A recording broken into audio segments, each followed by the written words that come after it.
बढ़ते हैं अगली खबर की ओर। गृह मंत्री अमित शाह पुडुचेरी और तमिलनाडु की यात्रा पर हैं। पुडुचेरी पहुंचने पर अमित शाह का भाजपा कार्यकर्ताओं ने जोरदार से स्वागत किया। वहीं अमित शाह ने पुडुचेरी पहुंचकर कराईकल की जनसभा को संबोधित किया। साथ ही कांग्रेस पर जमकर निशाना भी साधा। एक रिपोर्ट देखिए।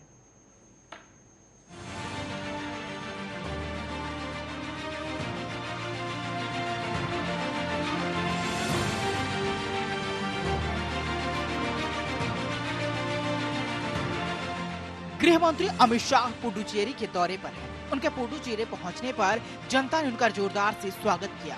वहीं अमित शाह ने पुडुचेरी पहुंचकर कराईकल की जनसभा को संबोधित किया।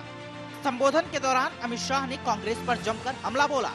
गृह मंत्री ने कहा कि नारायणसामी की सरकार ने केंद्र शासित प्रदेश में भ्रष्टाचार की गंगा बहाने का काम किया। उन्होंने कहा कि 15,000 करोड़ रुपए भारत सरकार ने यहाँ के विकास के लिए भेजे। उन्होंने जनता से पूछा कि आपके गांव में ये पैसा आया।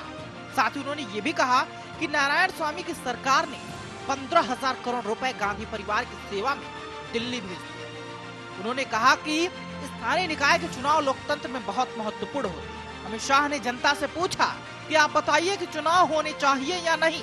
साथ ही साथ उनका कहना था कि 14 वर्षों से हाईकोर्ट के कहने के बाद भी निकाय चुनाव नहीं हुए, क्योंकि उन्हें डर था कि चुनाव हुआ तो भाजपा का यहाँ कमल खिल जाएगा।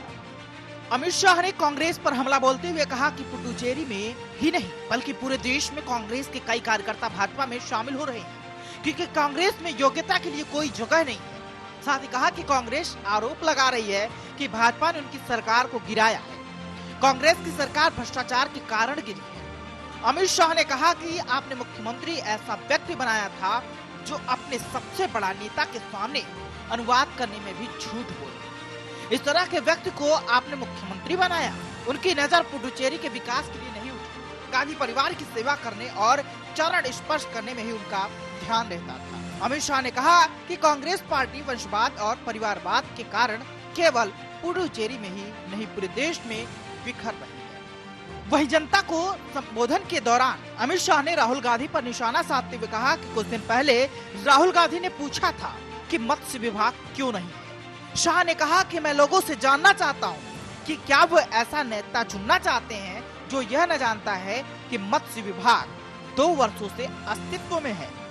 मत्स्य पालन के महत्वपूर्ण की खामियों को दूर करने के लिए मोदी सरकार ने 20,000 करोड़ रुपए का बजट दिया और इसका सबसे ज्यादा फायदा हमारे पुडुचेरी को मिला है। इस छोटे से प्रदेश में भ्रष्टाचार की गंगा बहाने का काम नारायणसामी सरकार ने किया। कांग्रेस ने पुडुचेरी में आईटी पार्क लाने का वादा किया था। शाह ने कहा कि मैं नारायणसामी जी को पूछना चाहता हूं कि 5 साल खत्म हो गए, आपका वो आईटी पार्क कहां है? हमें पता दे दीजिए, हम जाकर देख लेंगे। इस दौरान अमित शाह ने कहा कि नरेंद्र मोदी की सरकार ने पुडुचेरी के विकास के लिए ढेर सारे काम किए। पुडुचेरी के अंदर पर्यटन को बढ़ावा देने के लिए उड़ान योजना के तहत बेंगलुरु और हैदराबाद से पुडुचेरी को जोड़ा गया। 25 तारीख को प्रधानमंत्री मोदी ने एक छोटे पार्क का भूमि पूजन करके यहाँ पर जो सागर किनारे रहने वाले लोग हैं उनके विकास के लिए एक बहुत बड़ा रास्ता खोला। ये पोर्ट 2009 से बंद था, अब बहुत जल्दी ही शुरू होने जा रहा है। बता दें कि गृह मंत्री अमित शाह पुडुचेरी और तमिलनाडु की यात्रा पर हैं। वह देर रात चेन्नई पहुंचे। यहाँ बड़ी संख्या में भाजपा कार्यकर्ताओं ने उनका स्वागत किया। चुनाव आयोग ने दोनों राज्यों में विधानसभा चुनाव की घोषणा कर दी है। दोनों जगह एक ही चरण में 6 अप्रैल को मतदान होगा। वहीं आपको बता दें कि 2 मई को नतीजे आएंगे। Special desk, Arya news.